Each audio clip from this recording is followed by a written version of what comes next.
നോക്കിക്കേ അല്ലെ, വമനം അധോക രക്തപിത്തം, വമനം ഒരു എക്സാമ്പിൾ എടുത്തതാണ്. ഒരു സ്രോതസ്സിനെ ശോധനം ചെയ്യാനുള്ള ചികിത്സകളാണ് പഞ്ചശോധനങ്ങൾ പറയുന്നത്. അപ്പൊ സ്രോതസ്സുകൾക്കുള്ള ചികിത്സ പറഞ്ഞാൽ പഞ്ചശോധന കർമ്മങ്ങൾ ചെയ്യാം, ഒരു പ്രശ്നമില്ല. പക്ഷെ എങ്ങനെ ചെയ്യും എന്നുള്ളതാണ് നമ്മൾ അറിയേണ്ടത്. അവിടെ എല്ലാം വ്യത്യസ്തതകളുണ്ട്. വമനം എന്ന് ചെയ്യാം, ചുമ്മാ ഡിസൈഡ് ചെയ്താൽ പറ്റുമോ? ഇല്ല. കപദുഷ്ടമാണ്, കപദുഷ്ട സ്തന്യമാണ്, വമനം ചെയ്യാം. ഔഷധം വേറെയാണ്. അത്യുപാനം കൊണ്ട് വന്നിട്ടുള്ള അഗ്നിമാന്തിയാണ്, വമനം ചെയ്യണോ? അതിഭോജനം കൊണ്ടുള്ളതാണ്, എന്താണ് സ്നേഹപാനം കൊണ്ട് വന്ന എന്താണ് ഉത്ക്ലേശനമാണ്. ഓരോ ഇടത്തും വമനത്തിലുള്ള ഔഷധ പ്രയോഗങ്ങളിൽ വ്യത്യാസം ഉണ്ടാകണം. എന്താണ് കാരണം? അതിൻ്റെ സ്രോതസ്സുകളിലെ ദൃഷ്ടിക്കനുസരിച്ച്, സ്രോതസ്സിലെ കിടപ്പനുസരിച്ചിട്ട് വേണത് ചിന്തിക്കുക. ഓക്കെ, ഇനി കാസമാണ് ഇതിനകത്ത് ഏറ്റവും രസകരമായി നമുക്ക് എക്സ്പ്ലെയിൻ ചെയ്യാവുന്ന. കാസം എവിടെയാ? പ്രാണവഹ സ്രോതസ്സുമായിട്ട് റിലേറ്റ് ചെയ്തിട്ടാണ് ഒരു കാസം ഉണ്ടാകുന്നത്. അപ്പോൾ ഓരോ സ്രോതസ്സും എടുത്ത് പറയുന്നതിന് പകരം ഓരോ വ്യാപ്യവസ്ഥ എടുത്തിട്ടാണ് ഞാൻ എക്സാമ്പിൾ കൊടുത്തിരിക്കുന്നത്. നോക്ക്, പിത്തകാസേതു സകഭേ, പിത്തകാസേതു സകഭേ വമനം സർപ്പിഷാഹിതം. ഇനി പിത്തകാസേ തനുകഭേ. ഇതെന്തിനാണ് ആചാര്യൻ ഇത്രയും പാടുപെട്ട് ഇങ്ങനെ ഡിഫറൻഷിയേറ്റ് ചെയ്ത് പറഞ്ഞിരിക്കുന്നത്? വ്യാഖ്യാവസ്ഥ മനസ്സിലാക്കാൻ വേണ്ടി തന്നെയാണ് പറയുന്നത്. വ്യാഖ്യാവസ്ഥ മനസ്സിലാക്കുന്നു എന്ന് പറഞ്ഞാൽ അതിന്റെ അർത്ഥം എന്താണ്? വ്യാധി എവിടെ നിൽക്കുന്നു എന്നും കൂടി അറിയാൻ വേണ്ടിയിട്ട്, എന്ന് വെച്ചാൽ സ്രോതസ്സില് എന്താണ് ഇപ്പോഴത്തെ അവസ്ഥ എന്ന് അറിയാൻ വേണ്ടിയിട്ടാണ്. പക്ഷെ നമ്മൾ ഇവിടെ ഒന്നും ശ്രദ്ധ എന്ന് പറയുന്ന സാധനം, ശ്രദ്ധ 2015 ചേർക്കാറില്ല. അപ്പൊ അതാണ് നമ്മുടെ കാര്യം. നമുക്ക് എല്ലാവർക്കും അറ്റൻഷൻ പ്രോബ്ലം വരുന്നുണ്ട്, അത് തന്നെയാണ് നമ്മുടെ പ്രോബ്ലം. അപ്പൊ പിത്തകാസേ തനുകഭേ ത്രിവൃതാമധുഭേർഭിതം. എത്ര രസം. ഇനി കഫകാസം സ്നിഗ്ധം വിരച്യതേ ഊർധ്വമതോ മൂർധ്നിച്ച യുക്തിതം. നല്ല കഫകാസമാണെങ്കിൽ ഇന്നത് ചെയ്യുക. പക്ഷെ പിത്തകാസത്തിൽ സകഭമാണെങ്കിൽ വമനം സർപ്പിഷാഹിതം. അപ്പൊ identification of the procedure and selection of the drug for the procedure, ഇതെല്ലാം പ്യൂർലി ഡിപെൻഡന്റ് ഓൺ ദി ദോഷദൃഷ്ടി ആൻഡ് ദോഷദൃഷ്ടി ആൻഡ് സ്രോതോദൃഷ്ടി. അതിന്റെ ഗ്രാവിറ്റിക്ക് അനുസരിച്ചിട്ടാണ് ഓരോന്നും നമ്മൾ സെലക്ട് ചെയ്യുന്നത്. ഇനി ശ്വാസത്തിലാണെങ്കിലോ വമനം മൃദു വിശേഷാത് കാസവം. ശ്വാസം എന്ന് പറഞ്ഞാൽ ഏതൊക്കെ സ്രോതസ്സാണെന്ന് പ്രത്യേകം പറയേണ്ടല്ലോ. അതുകൊണ്ട് വ്യാഖ്യാവസ്ഥ എടുത്താൽ ക്ലിനിക്കൽ ആപ്ലിക്കേഷൻ വന്നാലേ സ്രോതസ് പഠിക്കുന്നത് പ്രയോജനമുള്ളൂ. അല്ലെ സ്രോതസ് ഫസ്റ്റ് ഇയറിൽ കിടക്കും, അല്ലേ? ചികിത്സ ഫൈനൽ ഇയറിൽ കിടക്കും, നമ്മൾ എവിടെയും കിടക്കും. ഇത് തന്നെയൊക്കെ സംഭവിക്കുക, അല്ലേ? അപ്പം അത് പാടില്ല. അപ്പൊ വമനം മൃദു, ശ്വാസം അമാശയ സമുദ്ഭവം. ഇപ്പൊ പ്രാണവക സ്രോതസ്സുണ്ട്, അന്നവക സ്രോതസ്സുണ്ട്, രസവക സ്രോതസ്സുണ്ട്. വിശേഷ കാസവമധു ഹൃദ്ഗ്രഹ സ്വരസാധനി പിപ്പിനി സൈന്ധവ ക്ഷൗദ്രയുക്തം വാദ അവരോധിയ. ആലോചിച്ച് നോക്കി, എന്ത് രസമായിട്ടാ. എന്നിട്ടോ നിർഹൃദേ സുഖമാപ്നോതി സകഭേ ദുഷ്ടവിഗ്രഹേ സ്രോതസ്സു ച വിശുദ്ധേഷു ചരത്യവിഗതോ അനിഗഹ. അപ്പൊ സ്രോതസ്, പ്രാണവക സ്രോതസ്സിനൊരു പ്രോബ്ലം വരികയാണ്, ശ്വാസമാണ്. അപ്പൊ സ്വാഭാവികമായിട്ടും പ്രാണവക സ്രോതസ് പറയുന്ന ദുഷ്ടിലക്ഷണം പറഞ്ഞിട്ട് പറഞ്ഞ് ശ്വാസകീക്രിയ ട്രീറ്റ്മെന്റ് എന്താണ്? ശ്വാസത്തിന്റെ ചികിത്സ ചെയ്യാനുള്ളത്. പക്ഷെ അത് മാത്രമല്ല നമ്മൾ പഠിക്കേണ്ടത്. അപ്പോൾ സിമിലറായിട്ട് പറയുന്ന സപ്രാപ്തി എവിടെ പറയുന്നു? ശ്വാസരോഗത്തിൽ പറയുന്നുണ്ട്. അപ്പൊ അവിടെ പ്രത്യേകം പറയുന്നത് നിർഹൃദേ സുഖമാപ്നോതി. അപ്പൊ ആ കഫമാണ് സഞ്ചയിച്ചിരിക്കുന്നത്, ആ കഫം പുറത്തേക്ക് പോയാൽ സുഖമാപ്നോതി. സകഫേ ദുഷ്ടവിഗ്രഹേ സ്രോതസ്സുച വിശുദ്ധേഷു ശരത്യഭിഗതോ അനില. അപ്പൊ അനിൽ നല്ല വഴിയെ സഞ്ചരിച്ചോളും എന്നാണ്.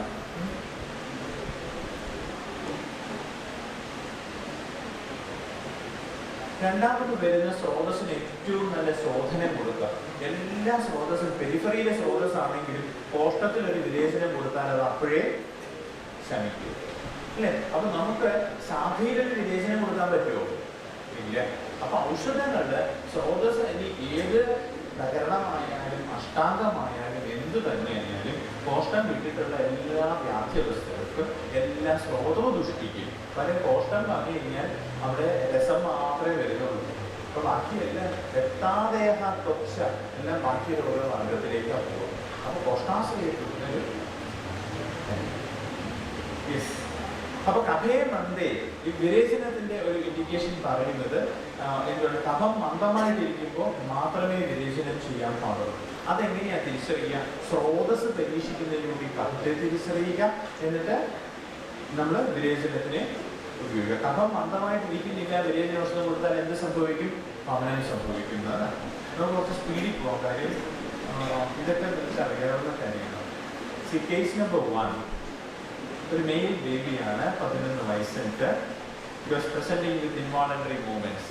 ഇത് എന്തിനാണ് ഇതിങ്ങനെ എഴുതി വെച്ചേക്കുന്നത് വെച്ചാൽ മധ്യമ രോഗമാർഗാശ്രിതമായ വ്യാധിയാണെന്ന് പറയാൻ വേണ്ടിയിട്ട്. അപ്പോൾ മധ്യമ രോഗമാർഗാശ്രിതമായ വ്യാധിയിലെ സ്രോതസ്സുകൾ ഏതൊക്കെയായിരിക്കും? ശിരോ ഹൃദയ വസ്ത്യാദി മർമാണി അസ്ഥിനായിട്ട് സന്ധ്യയാണ്. ഇതിൽ അസ്ഥിസന്ധ്യയെ ബാധിക്കുന്ന ഒരു കേസുമാണ്. അപ്പോൾ ഇതില് ആദ്യം വരുന്നത് ഇംപെയർഡ് സ്പീച്ച് ഒക്കെ ഉള്ള ആക്ച്വലി ഒരു മാക്രോസോമിയ 4.5 kg ഉള്ള കുഞ്ഞുവാണ്. ബേബി ഹാഡ് ടേർണിക്കലസ് എന്നറിയാമല്ലോ. ഹൈപ്പർ ബിലിറൂബിനീമിയ വന്നു, ബിലിറൂബിൻ എൻസിഫിലോപ്പതി വന്നു, കോവിഡ് CP ആയിട്ട് ഗ്ലോബൽ ഡെവലപ്മെന്റ് ഡിലേ ആയിട്ട് വന്ന ഒരു കുഞ്ഞുമാവയുടെ വീഡിയോയാണ് നമ്മളിപ്പോൾ കാണാൻ പോകുന്നത്.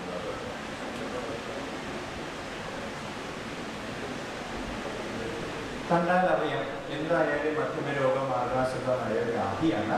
സ്രോതസ്സിന് ദൃഷ്ടി വന്നിരിക്കുന്നത് ഹയർ ലെവലിലാണ്. ശിരസ് എന്ന് പറയുന്ന മഹാവർണ്ണത്തെ ആശ്രയിച്ചു വന്ന വ്യാധിയാണ്.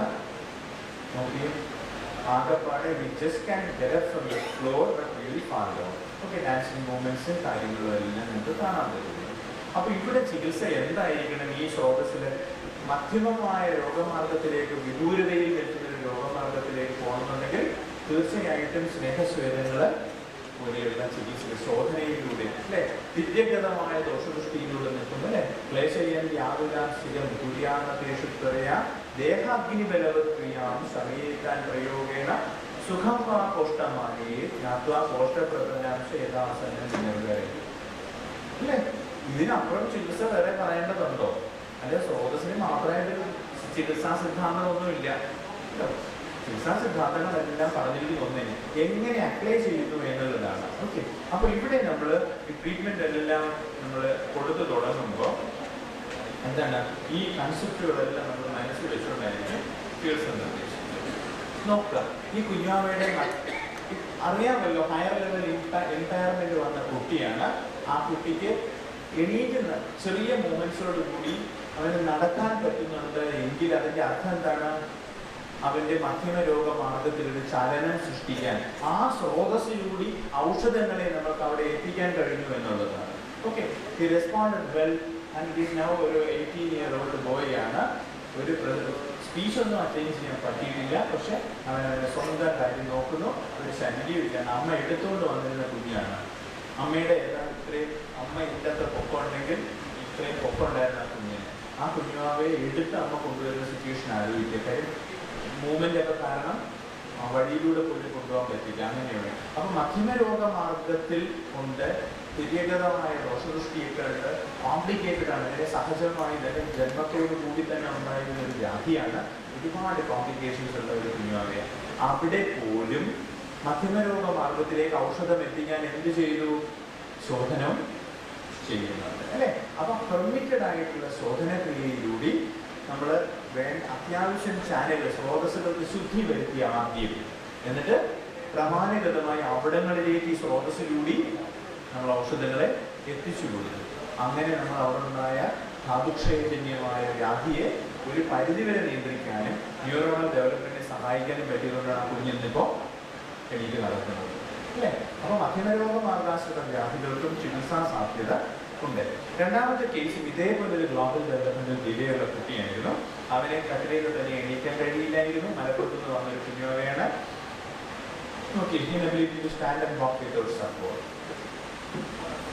ഇതിനും മധ്യമ രോഗമാർഗാശ്രിതമായ വ്യാധി തന്നെയാണ്. കാര്യം അവന്റെ കുഞ്ഞുവാനെ നോക്കുക, ഹാർഡ്ലി 2 steps. ഒന്നുകൂടി എണീക്കണം. അത് നല്ല ആവേശമായിരുന്നു ആ കുഞ്ഞുവാവയ്ക്ക്. പക്ഷെ അവൻ എണീറ്റ് നടക്കാൻ തുടങ്ങുന്നത് വീഴുന്നത് ഒരുമിച്ചാണ്. അത് കഴിഞ്ഞ് ഇത് സംശയമില്ല, ബ്രെയിനിന്റെ മാൽഫങ്ഷനിങ് ആണ്, ശിരസിലാണ് വ്യാധി, സംപ്രാപ്തി, സഞ്ചയം, പ്രകോപം, പ്രസരം, സ്ഥാനസംശയം ഒക്കെ കഴിഞ്ഞ് ശിരസിനെ ബാധിച്ചു, മധ്യമരോഗമാർഗമാണ്. അപ്പൊ അവിടെ ഒരു ചലനം ഉണ്ടാക്കണം എന്നുണ്ടെങ്കിൽ നമ്മൾ ഉദ്ദേശിക്കുന്ന ട്രീറ്റ്മെന്റ് ഒക്കെ നമ്മൾ ചെയ്താലേ പറ്റൂ. കട്ടിലിൽ നിന്ന് തനിയെ എണീക്കാതിരുന്ന ആൾ എണീറ്റെങ്കിൽ എവിടെ വ്യത്യാസം ഉണ്ടായി? മധ്യമരോഗമാർഗത്തിൽ നമുക്ക് we were able to make a change in the brain അല്ലേ? അപ്പൊ അത് എങ്ങനെ സാധ്യമായി? It's possible only through the medication അല്ലേ? ശോധന വേണ്ടത് ശോധനയുണ്ട്. ഈ കുഞ്ഞാമിക്ക് സ്പീച്ചൊക്കെ നല്ലപോലെ ക്ലാരിറ്റി വന്നു. And is attending a normal school in Malappuram. Okay, ഇപ്പോൾ വലിയ ട്രീറ്റ്മെന്റ് ഒന്നും കാര്യങ്ങളില്ല. അപ്പോൾ സ്രോതസ്സുകളുടെ application, that's what I want to convey to you. Okay okay, ഇത് അവൻ നാളെ തുടങ്ങിയപ്പോൾ ആദ്യം എടുത്ത വീഡിയോയാണ്. അതിനുശേഷം പിന്നെ വീഡിയോസ് ഒന്നും എടുത്തില്ല. കാര്യം ഇത് തന്നെ ധാരാളമാണ് സന്തോഷിക്കാൻ നമ്മളെ സംബന്ധിച്ച് അല്ലേ? അപ്പോൾ ആലോചിച്ച് നോക്കുക, ഒരു ഇമ്പയർമെന്റ് ഉള്ള ഒരു ബ്രെയിനിൽ you are able to make a change. Yes sir, time is running short. അത് ഇവിടെ എന്ത് വന്നാലും വർത്താനം പറയുന്നത് it's not because of me. The case number 3 is another very important case. ഇവിടെ നമ്മൾ ഒന്ന് ആലോചിച്ച് നോക്കുക. You can see that 64 വയസ്സുള്ള ഒരു അമ്മയാണ്. 64 അല്ലല്ലോ, 61 വയസ്സുള്ള ഒരു അമ്മയാണ്. നല്ല ശരീരമൊക്കെ ഉണ്ട്. അരിഫ ബീവി. അമ്മ വരുന്നത് നടക്കാൻ വയ്യ. നീ ജോയിന്റ് റീപ്ലേസ്മെന്റ് സർജറിക്ക് ഡേറ്റ് ആയി SP ഫോർട്ട് ഹോസ്പിറ്റലിൽ ചെയ്യാനായിട്ട് പ്രൊഫസറിനായ ചെറിയ പ്രൊഫസറിന്റെ യൂണിറ്റിൽ ഡേറ്റ് ഒക്കെ ഫിക്സ് ചെയ്തു. ഈ നീ ജോയിന്റ് സർജറിയെ കുറിച്ച് വീഡിയോസ് എല്ലാം കണ്ടു കഴിഞ്ഞപ്പോൾ സമാധാനമായി, ചെയ്യണ്ടെന്ന് തീരുമാനിച്ചു. കാര്യം അത് കഴിഞ്ഞിട്ടുള്ള പോസ്റ്റ് ഓപ്പറേറ്റീവ് പീരീഡ് ഭയങ്കര ടെൻഷനൊക്കെ. പക്ഷെ നടക്കാൻ വയ്യ. ഹസ്ബൻഡിന്റെ കയ്യിൽ തൂങ്ങിയാണ് വരുന്നത്.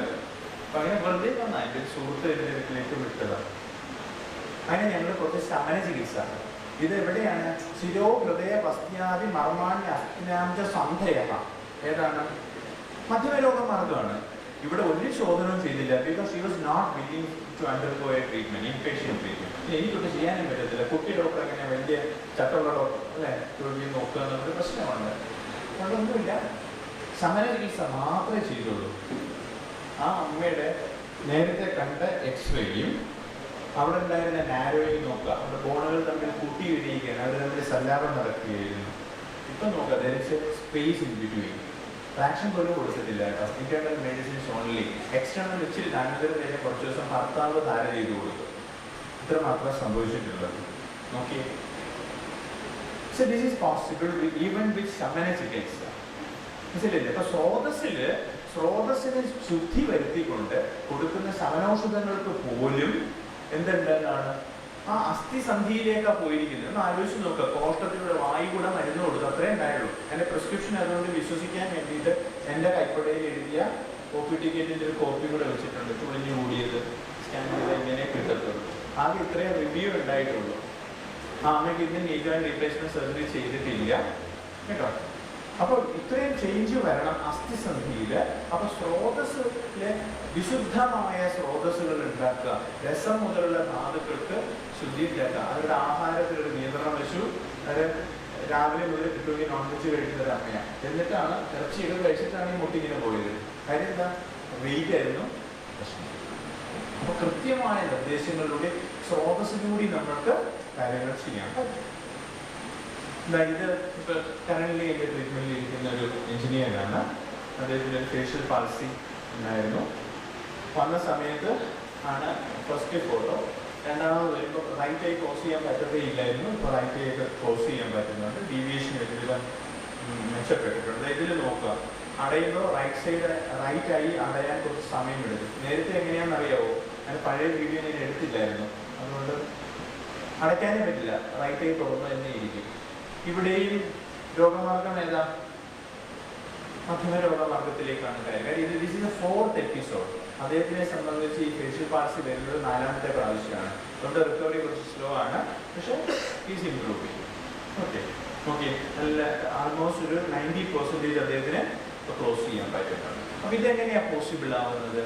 അപ്പൊ കറക്റ്റായിട്ട് ആ സ്രോതസ്സിലേക്ക് നമുക്ക് ഔഷധങ്ങളെ എത്തിക്കാൻ പറ്റണം. അപ്പൊ സ്രോതസ്സിൽ അങ്ങനെ ഔഷധങ്ങളെ നമ്മൾ എത്തിക്കുന്നത് ഏത് മാർഗങ്ങളിലൂടെയാണ്? കോഷ്ടത്തിലൂടെ തന്നെയാണ്. കണ്ണിൽ മരുന്ന് വെച്ച് തളവും വെച്ച് മൂക്കിൽ ഇച്ചിരി ഇരിക്കുകയും ചെയ്യുന്നത് കൊണ്ട് മാത്രമല്ല, അതും ചെയ്യുന്നുണ്ട്. സൈമൾട്ടേനിയസ്ലി ഇതെല്ലാം പോകുന്നുണ്ട്. അപ്പോൾ ബാഹ്യവും ആഭ്യന്തരവുമായ പെരുമാറ്റത്തിലൂടെ നമുക്കിതിന് സാധ്യതകളുണ്ട്. ഇത് അടുത്ത കുഞ്ഞോവ. എഗെയിൻ ഒരു എക്സ്പാൾസിയാണ്. ഇവിടെ എന്തായിരിക്കും? അവന്റെ ഏത് കയ്യ പ്രശ്നം എന്ന് പറയാവോ? കുഞ്ഞോവ കൈ ആകെ ഇത്രയും പൊക്കുള്ളത്. Okay, this was the situation when he was taken to me for the first time at 3 months of age. എൻ്റെ കഴുത്ത് ജസ്റ്റ് ഇങ്ങനെ ഉറച്ചിട്ടുണ്ട്. ആ സമയത്ത് ഇത്ര മാത്രമേ ഉള്ളൂ. ഇപ്പം വില്ലനാണ് നമുക്ക് കാട്ടിക്കൂട്ടുന്ന ക്രിയാക്രമങ്ങൾ കാണുക. അപ്പോൾ ഇവിടെയും സ്രോതസ്സാണ്. ഇവിടെ എവിടെയാണ് പ്രശ്നം? ശിരസിനകത്തല്ല വലിയ പ്രോബ്ലം ഉള്ളത്. അതിന് അറിയാമല്ലോ, ബെൽസ് പാൽസി എന്ന് പറഞ്ഞാൽ സോറി ഇതെന്തല്ലോ അപവാഹമാണ്. അപ്പൊ അത് നോക്കി അവൻ ആ വലത്തെ കൈ കൊണ്ട് കുറച്ചൊരു സ്പാസം ഉണ്ട് ലോവർ ലിമിറ്റ് നടത്ത കണ്ടല്ലോ. പക്ഷെ കുരുത്തക്കേട്ടിൽ അങ്ങനെ ഏറ്റമാണ് ഈ വിദ്വാൻ കാണിക്കുന്ന ലീലാവിലാസങ്ങൾ. രണ്ട് കൈയും പൊക്കി ഉഷാറായിട്ടാണ് എല്ലാ കാര്യങ്ങളും. റൈറ്റ് ഹാൻഡ് ആയിരുന്നു പ്രോബ്ലം. ഓക്കെ, അപ്പൊ ഇവിടെ എന്താണ് പർട്ടിക്കുലർലി ആ സ്രോതസ്സിനെ കോൺസെൻട്രേറ്റ് ചെയ്തുകൊണ്ട് നമ്മൾ ചികിത്സ നിർദ്ദേശിക്കുക. ചികിത്സ വേറെ ഒന്നുമല്ല, ചികിത്സ ശോധനോ ശമനോ രസായനം കൊടുക്കുക. ഇതൊക്കെയല്ലേ ഉള്ളൂ. രണ്ട് തരം, ബ്രഹ്മണം അല്ലെങ്കിൽ ലംഘനം. ശോധന അല്ലെങ്കിൽ ശമനം ചെയ്യുക. ഈ പ്രിൻസിപ്പിൾ മാത്രം അഡോപ്റ്റ് ചെയ്യുക. സ്പെസിഫിസിറ്റി കുറച്ചും വരിക. എവിടെ എന്ത് ചെയ്യണം? ഒരുപാട് ചികിത്സയൊന്നും ചെയ്തിട്ടില്ല കേട്ടോ. ഈ കുഞ്ഞാവയ്ക്ക് ഇന്ന് വരെ അവർ വീട്ടിൽ വെച്ച് ശിരോപേന്യം ചെയ്യുന്നതല്ലാതെ പിന്നെ സർവാംഗ എണ്ണ വെച്ചിട്ടിരിക്കുവാണ്. അതൊന്നും നിക്കറില്ലാത്തത്. സർവാംഗ വിഭൂഷിതനായിട്ടിരിക്കുക. ഇനി വേറെ ഉണ്ട്. ഇനി കുറച്ചും കൂടെ സ്പെസിഫിക്കലി പറഞ്ഞാൽ സപ്നാവാഹി സ്രോതസ്സുകൾ. രാവിലെ ചില പരാമർശങ്ങളൊക്കെ ഇവിടെ വന്നിരുന്നു. സപ്ന അല്ലേ, നമ്മുടെ പ്രസാദ് സാർ പറഞ്ഞിരുന്നു. അപ്പോൾ സപ്നാവാഹി സ്രോതസ്സുകളിൽ പ്രോബ്ലം വന്നതിന് ഒരു അലോപ്പതി തിയേറ്റർ നേഴ്സ്, ഒരു ഗവൺമെൻറ് സെക്രട്ടറി വർക്കിന് ഒരു മാഡം വന്നു. മാഡത്തിനൊരു ഹൈ ഗ്രേഡ് ഫീവർ ഉണ്ടായിരുന്നു with arthralgia, which was later diagnosed as chikungunya. പക്ഷെ ഭയങ്കര പെയിൻ ആയിരുന്നു. She started taking oral anti inflammatory drugs. തിയേറ്ററിൽ നിൽക്കുന്ന സമയത്ത് തണുത്ത എൻവയോൺമെൻ്റ് ആണ്, ഭയങ്കര പ്രോബ്ലംസ് വന്നു. ഒറ്റ പ്രശ്നമേ ഉണ്ടായുള്ളൂ, രുചി അറിയാതെ പോയി, ടേസ്റ്റ് അറിയുന്നേയില്ല. അങ്ങനെ എൻ്റെ ഒരു ഫ്രണ്ട് ഒരു ദിവസം കേസ് അസിസ്റ്റ് ചെയ്യുന്നതിനിടയിൽ പെയിൻ വരപ്പോൾ ഒരു ടാബ്ലറ്റ് അടുത്ത സിസ്റ്റർ വന്നിട്ട് ടാബ്ലറ്റ് ഒന്ന് ഓറൽ ഇട്ട് കൊടുക്കുന്നത് കണ്ടു. അപ്പോൾ ചോദിച്ചാൽ എന്താ പ്രോബ്ലം? ഇങ്ങനെയല്ല. അങ്ങനെ ഈ കേസ് തമാശക്കായാലും എന്തെങ്കിലും ഒന്ന് നോക്കുമെന്ന് പറഞ്ഞ് റെഫർ ചെയ്ത് വന്നു. ശമനചികിത്സ മാത്രമാണ്. പക്ഷെ അവരുടെ സെൻസറി ആ ഒരു ടേസ്റ്റ്ലെസ്നെസ് ആയിരുന്നു. തിരിച്ചറിയാനേ പറ്റില്ല. എന്ത് വായിലിട്ട് കൊടുത്താലും അവർക്കറിയില്ല. 4 മാസമായി. കംപ്ലീറ്റ്ലി റിക്കവേർഡ് വിത്തിൻ 1 month അല്ലേ. ഞാൻ അതുകൊണ്ടാണ് അരോചകം എന്ന് പറയുന്നത് അല്ലേ. അരുചി വന്നു. അല്ലെങ്കിൽ അരുചിയല്ല, ഒരു രുചിയില്ല. അവിടെ ഉണ്ടായ ഏറ്റവും ബ്യൂട്ടിഫുൾ ഒരു സാധനം എന്ന് പറഞ്ഞാൽ അവരാദ്യം തിരിച്ചറിഞ്ഞത് ഏറ്റവും ലഘുവായ രസമാണ്. അവരേറ്റവും അവസാനം തിരിച്ചറിഞ്ഞത് ഏറ്റവും ഗുരു. അതിൻ്റെ രസോൽപത്തി പഠിക്കുന്നില്ലേ, രസഭേദീയത്തിൽ ആ രസോൽപത്തി പഠിക്കുമ്പോൾ എൻ്റെ ഫസ്റ്റ് ഡേവേഴ്സ് ഞാൻ ഓർത്തുകൊണ്ടാണ് സത്യം പറഞ്ഞാൽ എനിക്ക് അവർ ഓരോ ദിവസവും ഇങ്ങനെ തിരിച്ചറിയുന്ന രസങ്ങളെക്കുറിച്ച് അവർ എനിക്ക് മെസ്സേജ് അയക്കുമായിരുന്നു. മനസ്സിലായില്ലേ? അവർ ഒടുവിൽ അയച്ചത് ഞാൻ ഇന്ന് എല്ലാ രസങ്ങളും തിരിച്ചറിയുന്നു പറഞ്ഞ് എനിക്കൊരു മെസ്സേജ് അയച്ചു. അത് എനിക്ക് റെഫർ ചെയ്ത ഡോക്ടർക്ക് ഞാൻ ഈ മെസ്സേജ് ഫോർവേഡ് ചെയ്ത് കൊടുത്തു. പെട്ടെന്ന് ഓപ്പി ഇരുന്നപ്പോഴും അവർ വിചാരിച്ചു അനിൽ സർ ഞാനിന്ന് എല്ലാ രസങ്ങളും തിരിച്ചറിയുന്നു, എന്താ പറ്റിയത് തിരിച്ചൊരു മെസ്സേജ് വന്നു. അപ്പോഴാണ് ഞാൻ ഓർക്കുന്നത് കേസ് എഴുതാമെന്നൊന്നും പറഞ്ഞില്ലേ, എന്തോ കുഴപ്പം പറ്റിയിരിക്കുക എന്നവർ ധരിച്ചു. അതുകൊണ്ടാണ് മനോവഹ സ്രോതസ് എന്ന് പറയത്തില്ലേ. മനോവഹ സ്രോതസ്സിൽ എന്തെങ്കിലും പ്രോബ്ലം വന്നാൽ ഏത് സ്രോതസ്സിനെ ചികിത്സിക്കണം? യെസ്, പ്രാണവഹ സ്രോതസ്സിനെയും രസവഹ സ്രോതസ്സിനെയും ചികിത്സിക്കണമെന്നേ ഞാൻ പറയുള്ളൂ. കാര്യം എന്താ? മനസ്സ് ഹൃദയവുമായിട്ട് ബന്ധപ്പെട്ടിരിക്കുക. പ്രാണവഹ സ്രോതസ് ഹൃദയം മൂലം മഹാസ്രോതസ്യ, രസവഹ സ്രോതസ്യ ഹൃദയം മൂലം ദശധമന്യ. പിന്നെ രസധാതുവിൻ്റെ ഒരു ഫംഗ്ഷൻ ഉണ്ട്, തുഷ്ടി പ്രീണനം. പ്രീണനം രസധാതുവിനുള്ളതാണ് അല്ലേ. അപ്പം എന്തെടുക്കുക ചികിത്സിക്കാൻ? ഇപ്പം എന്ത് ചികിത്സിച്ചൂടെ? ഇത്രയേ ഉള്ളൂ കാര്യം. അപ്പം she completely recovered from Har illness. പക്ഷെ ആ റിക്കവറി, ആ ടേസ്റ്റ് വന്ന ഓർഡർ എന്ന് പറഞ്ഞാൽ വളരെ രസകരമാണ്. ഇതിൽ ആറല്ല സോറി, ഞാനിവിടെ വരുന്നതിന് 1.5 വർഷമായിട്ടുണ്ടാവും. ഞാനിവിടെ അന്ന് ജോലി ചെയ്യുന്നതിനും ഒരു 6 മാസം മുമ്പേ അത് കേസ് ട്രീറ്റ് ചെയ്തത്. ഏഴാമത്തേത് വീണ്ടും മധ്യമ രോഗമാർഗം. ഒന്ന് ആലോചിക്കുക, ഒരു സെൻസറി പ്രോസസ് എത്ര വെറൈറ്റി കേസസ് ആയി അല്ലേ? ശിരസായി, അസ്ഥിസന്ധിയായി, ശിരസിന് 2-3 കേസായി അല്ലേ? പിന്നെ ലോക്കൽ നെർവ് ഇഞ്ചുറി ആയി, പിന്നെ നമുക്കിത് സെൻസറി പെർസെപ്ഷൻ അല്ലേ? ഒരു ഇന്ദ്രിയ ഉപഘാതം വന്ന ഒരു വ്യാധി, അവിടെ പോലും ട്രീറ്റ്മെന്റിന് സാധ്യതയുണ്ട്. സ്രോതസ്സിന്റെ സ്വഭാവം എന്താണ്, ദോഷം എന്താണ് ദൂഷിച്ചിരിക്കുന്നത് നമ്മൾ തിരിച്ചറിയണം. ഇത് അതേപോലെ 14 വയസ്സായതിനു ശേഷം കൊണ്ടുവന്ന സ്പാസ്റ്റിക് സെറിബ്രൽ പാൾസി എന്ന ഒരു കുഞ്ഞാണ്. ഈ കുട്ടിയുടെ 2ാമത്തെ കോഴ്സ് കഴിഞ്ഞിട്ടുള്ള ഇംപ്രൂവ്മെന്റ് ആണ്. അവൾ കട്ടിലേൽ എണീപ്പിച്ചിരിക്കാൻ സ്കോളിയോസിസ്, സിവിയർ സ്കോളിയോസിസ്, എസിന്റെ ഷേപ്പില് വല്ലാണ്ട് വളഞ്ഞൊടിഞ്ഞ് ഇങ്ങനെ കൂലി പിടിച്ചിരുന്ന കുട്ടിയാണ്. ആ കുട്ടി ഇപ്പോഴും ട്രീറ്റ്മെന്റ് കഴിഞ്ഞിട്ടുള്ള അവസ്ഥയാണ്. അവിടെ സ്ട്രൈറ്റ് ആയിട്ട് ഇപ്പോൾ ഇരിക്കും. അമ്മ ഒന്ന് സപ്പോർട്ട് ചെയ്ത് കൊടുത്തു കഴിഞ്ഞാൽ അമ്മയുടെ കൂടെ എണീറ്റ് നടക്കും. ഈ കുഞ്ഞിനെ എടുത്തുകൊണ്ടാണ് ഈ അമ്മ വന്നിരുന്നത്. 2 കോഴ്സ് ട്രീറ്റ്മെന്റ് കഴിഞ്ഞപ്പോൾ ഉണ്ടായ റെസ്പോൺസാണ് ഈ കുട്ടിയുടെ. മനസ്സിലായോ? 14 വയസ്സായ ഒരു പെൺകുട്ടിയാണ്. ഒരു പെൺകുട്ടിയുടെ ജീവിതത്തിലൂടെ കടന്നു പോകാനുള്ള എല്ലാ നിമിഷങ്ങളിലൂടെ അവൾ കടന്നു പോവുകയാണ്. പഠിക്കാനൊക്കെ മിടിക്കുകയാണ്. പത്തനംതിട്ട ഒരു പാവം വീട്ടിലെ കുട്ടിയാണ്. അപ്പോൾ ഇതെല്ലാം സാധ്യമാണ് ഇവിടെ ഈ മധ്യമ രോഗമാർഗ്ഗമാണ്. ഇനി നമ്മൾ ബാഹ്യ രോഗമാർഗ്ഗത്തെ ഒറ്റ കേസുകൊണ്ട് ഞാൻ പറഞ്ഞിട്ട് ഞാൻ ഇവിടെ നിന്ന് അറിയിக்கலாம். പക്ഷേ സ്രോതസ് എന്നുള്ള അതിപ്രവൃത്തി സംഘോവ സ്ഥിരാണാം ഗ്രന്ഥയോപിവ വിമാർഗതോവാഗമനം സ്രോതസാം ദൃഷ്ടിലേക്കും. ഒരു കുഞ്ഞുവാവ ജനിക്കുമ്പോഴേ ബിലിയറി അട്രീസിയ എന്ന് പറയുന്ന ഒരു ഡയഗ്നോസിസിലേക്ക് ഒരു കുഞ്ഞ് പോയാൽ സ്രോതസ്സിന് സംഘം എന്ന് തന്നെയാണ് നമ്മൾ കണക്കാക്കേണ്ടത്. ഇതാണ് കുഞ്ഞുവാവ. കുഞ്ഞുവാവ celebrated birthday, 3rd birthday in last February.